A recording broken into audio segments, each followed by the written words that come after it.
அதிசயங்கள் செய்கிறவர் நம் அருகில் இருக்கிறார்.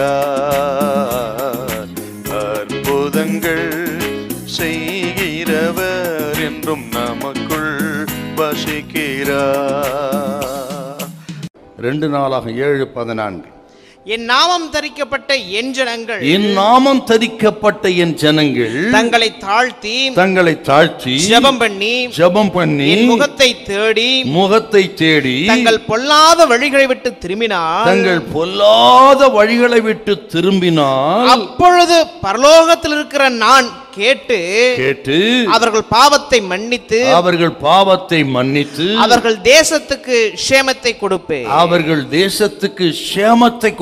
தேசம் சேமம் அடையணும்னா, உண்மையான ஒரு ஆவிக்குரிய விடுதலை பெற வேண்டும் என்றால், தேசத்துல ஆவிக்குரிய உலகப்புற செழிப்பு தேசத்துல இருக்கணும்னா, ஆண்டவரின் பிள்ளைகள் தங்களை தாழ்த்தி பொல்லாத வழிகளை விட்டு திரும்பி பரலோகத்தின் தேவனை நோக்கி பார்க்கணுங்க.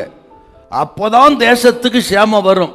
இப்போ தேசத்துக்காக ஜெபிப்பதற்கு முன்பு நம்மை தாழ்த்தி பொல்லாத வழிகளை விட்டு திரும்பி நம்ம சுத்தம் பண்ணிக்கிட்டு ஜெபம் பண்ணும் பொழுது நம்ம ஜெபத்தை கேட்பார், ஊழியத்தை ஆசீர்வதிப்பார். அதான் ரொம்ப முக்கியம்.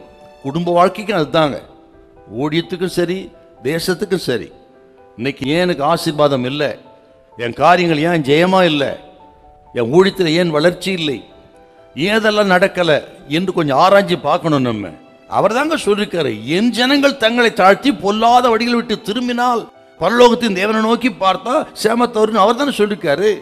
அப்போ அந்த சேமம் ஏன் வரல, நமக்கு ஏன் ஆசீர்வாதம் வரல, ஏன் கைவிட்டு செய்யறதெல்லாம் பின்னாங்கி போகுது, எதுவும் உருப்புறது இல்லை, ஜான் ஏறினா மோடர்ன் சறுக்குது, எதனால கொஞ்சம் ஆராய்ச்சி பார்க்கணும்.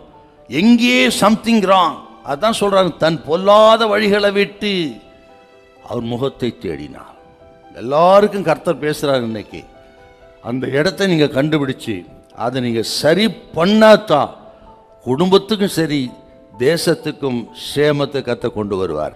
கர்த்தர் என்னோடு பேசுறாருன்னு எல்லாரும் விசுவாசிக்கணும், அப்படியே ஏத்துக்கணும், ஏத்து இருதயத்தில் எழுதணும். நீங்க எழுதி நீ ஆண்டவரை நோக்கி பார்த்தால் இந்த நாளிலேயே எல்லா கட்டுகளை கத்த உடைப்பார், தடைகளை உடைப்பார். பல வருஷம் வராதிருக்கிற ஆசீர்வாதங்கள் இனிமே உங்க வீட்டின் கதவை தட்டும். உங்கள் கைகளின் பிரயாசம் ஆசீர்வதிக்கப்படும். நமது தேசம் ஆண்டவரை அறிந்து கொள்ளும். ஹல்லேலூயா, ஹல்லேலூயா.